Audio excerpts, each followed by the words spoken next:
Circuit બ્રેકરના brush પ્રકારના કોન્ટેક્ટ્સના ગેરફાયદા જણાવો. તો સાદા બટ અથવા તો ફિંગર કોન્ટેક્ટની તુલનામાં તેમની ડિઝાઇન અને ઉત્પાદન જે કરવામાં આવે છે એટલે કે મેન્યુફેક્ચરિંગ એ વધુ જટિલ છે. વધારે પડતા મટીરિયલ, કારણ કે આમાં તાંબાની પટ્ટીઓ, ફ્લેક્સિબલ એસેમ્બલી અને એના હોલ્ડર ને બધું બનાવવાનું હોય છે અને આ બધી વાહક પટ્ટીઓની એક ચોક્કસ પ્રકારની અરેન્જમેન્ટ માટે મેન્યુફેક્ચરિંગ પ્રોસેસ અને ખર્ચમાં વધારો થાય છે.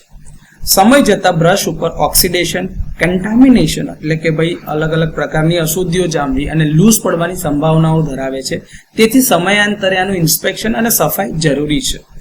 સતત મિકેનિકલ સ્ટ્રેસ અને હીટના કારણે બ્રશ પોતાની સ્થિતિસ્થાપકતા ગુમાવી શકે છે અથવા તો ડિફોર્મ થઈ શકે છે, જે ઇફેક્ટિવ કોન્ટેક્ટ ઘટાડે છે.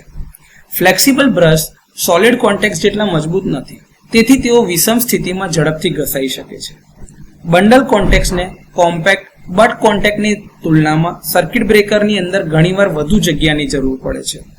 કેટલાક બ્રશ અન્ય કરતાં વહેલા કરંટને બ્રેક કરી શકે છે, કારણ કે કરંટ ઘણી સ્ટ્રીપ્સમાં વિભાજિત થયેલો હોય છે, જેના કારણે અસમાન આર્કિંગ થાય છે અને એના કારણે લોકલ ધોવાણ અથવા તો ઘસારો પણ થઈ શકે છે.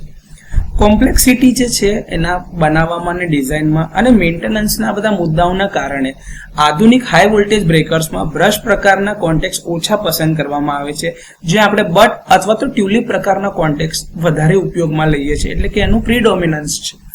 તો આ પ્રકારે સર્કિટ બ્રેકરના બ્રશ પ્રકારના કોન્ટેક્ટ્સના ગેરફાયદાઓ સમજી.